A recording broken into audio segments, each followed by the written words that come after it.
Hello साथियों, नमस्कार। कैसे हैं आप सब? आशा करते हैं आप सब बहुत बहुत स्वस्थ होंगे और निरंतर अपनी पढ़ाई में शानदार तरीके से लगे हुए होंगे। साथियों, आज का जो हमारा महत्वपूर्ण टॉपिक होने वाला है वो टॉपिक है प्रेजेंट परफेक्ट कंटीन्यूअस टेंस। तो सबसे पहले हम वीडियो में आगे बढ़ने से पहले आपको ये बता देते हैं कि ये प्रेजेंट परफेक्ट टेंस की आज शुरुआत हो रही है। तो जितने भी हमारे भाई चैनल पर नए हैं वो चैनल को सब्सक्राइब करें और बेल आइकन की बटन जरूर दबाएं तथा वीडियो को अंत तक देखें, जिससे प्रेजेंट परफेक्ट कंटीन्यूअस टेंस से कोई भी डाउट ना रह जाए। तो सबसे पहले इसकी हम पहचान कैसे करेंगे, इसको हम परिभाषित कैसे करेंगे कि ये प्रेजेंट परफेक्ट कंटीन्यूअस टेंस ही है। तो इस प्रकार के वाक्यों के अंत में जो है वो रहा है, रही है, रहे हैं, रहा हूं, रहे हूं आदि शब्द आते हैं तथा कार्य जारी अथवा पूर्ण हुआ रहता है। साथियों, इसके पहले जब हमने प्रेजेंट कंटीन्यूअस टेंस पढ़ा था तो वहां पर केवल कार्य जारी रहता था, लेकिन ये परफेक्ट कंटीन्यूअस टेंस है। इसमें कार्य जारी भी रह सकता है और कार्य खत्म भी हो सकता है, इसीलिए इसको प्रेजेंट परफेक्ट कंटीन्यूअस टेंस के नाम से हम जानते हैं। दूसरी बात, इस प्रकार के वाक्य जो होते हैं वो समय के साथ जुड़े होते हैं तथा वाक्य समय के साथ जुड़ा हुआ रहता है। जितने भी इसके वाक्य आएंगे सब में समय जरूर दिया रहेगा। अगर समय नहीं दिया रहेगा तो वो प्रेजेंट कंटीन्यूअस टेंस हो जाएगा, और अगर समय के साथ वाक्य जोड़ा रहेगा तो प्रेजेंट परफेक्ट कंटीन्यूअस टेंस होगा। अब इसको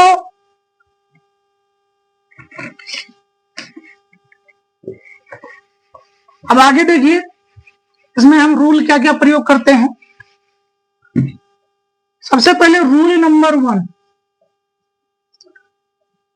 आई we you they girls boys children तथा बहुवचन कर्ता के साथ हैव बीन का प्रयोग हेल्पिंग वर्ब के रूप में करेंगे।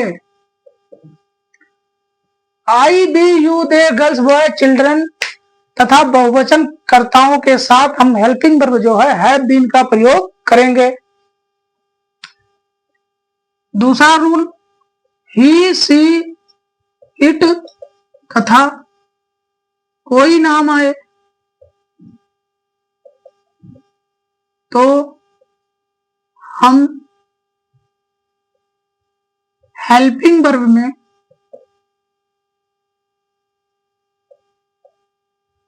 हैज बीन का प्रयोग करेंगे।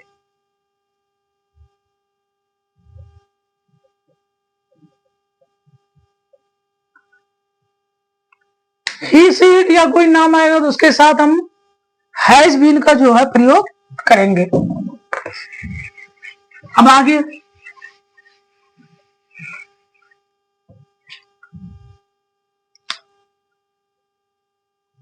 मुख्य क्रिया मेन वर्ब में मेन वर्ब की पहली अवस्था में मेन वर्ब की पहली अवस्था में आईएनजी का प्रयोग करेंगे।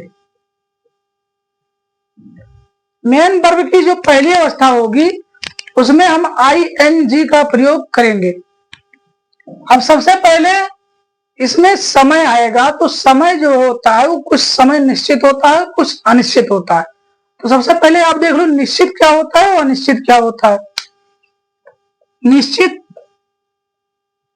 निश्चित के लिए हम सिंस का प्रयोग करेंगे और अनिश्चित के लिए फॉर का प्रयोग करेंगे। घड़ी का देखा समय,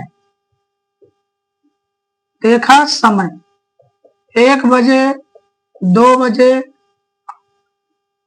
मंथ नेम, महीनों के नाम, दिनों के नाम। तारीख, और रात दिन। और इसमें 1 घंटे, 2 घंटे, 1 महीने, 2 महीने, 1 सप्ताह, 2 सप्ताह आदि। निश्चित समय जैसे घड़ी का देखा समय हुआ 1 बजे, 2 बजे, 3 बजे। या महीनों के नाम जनवरी, फरवरी, मार्च, अप्रैल, मई, जून। दिनों के नाम Sunday, Monday, Tuesday, Friday, Wednesday, Saturday, जो भी है। और अनिश्चित समय के लिए हम फॉर का प्रयोग करेंगे। 1 घंटे, 2 घंटे, 3 घंटे, 1 महीने, 2 महीने, 3 महीने, या फिर 1 सप्ताह, 2 सप्ताह।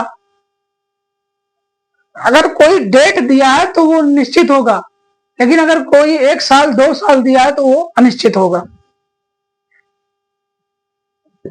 यहां तक नोट कर लो।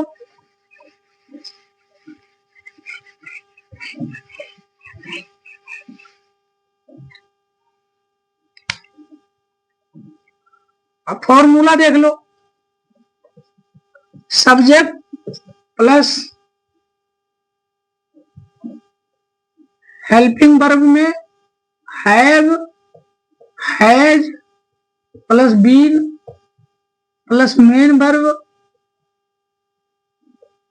ING लगेगा मेन वर्ब में, plus since for plus object plus since for plus other.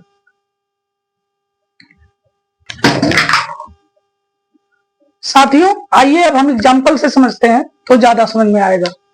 Example number 1 है, वह 2 बजे से मैच खेल रहे हैं।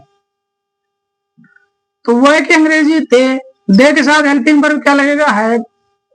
दे हैव बीन, प्ले मतलब खेलना, playing. The cricket, the match. अभी 2 बजे जो है निश्चित समय है, तो उसके लिए लगेगा सिंस 2 o'clock। अगला है रीता 2 घंटे से खाना बना रही है। इसका हो जाएगा Rita has been cooking the food for hours. Rita has been cooking the food for 2 hours।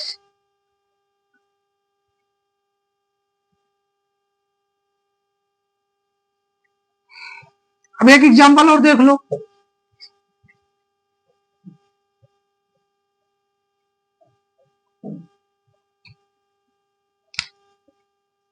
वह पुस्तक 4 बजे से नहीं पढ़ रहा है। वह पुस्तक 4 बजे से नहीं पढ़ रहा। अब इसमें नेगेटिव आ गया तो वहां की अंग्रेजी क्या हो जाएगी? ही हैज के बाद तुरंत लगेगा not, he has not been. पढ़ना का क्या होता है? रीड, तो रीडिंग हो जाएगा, रीडिंग दी बुक। 4 बजे निश्चित समय है तो सीन्स 4 o'clock।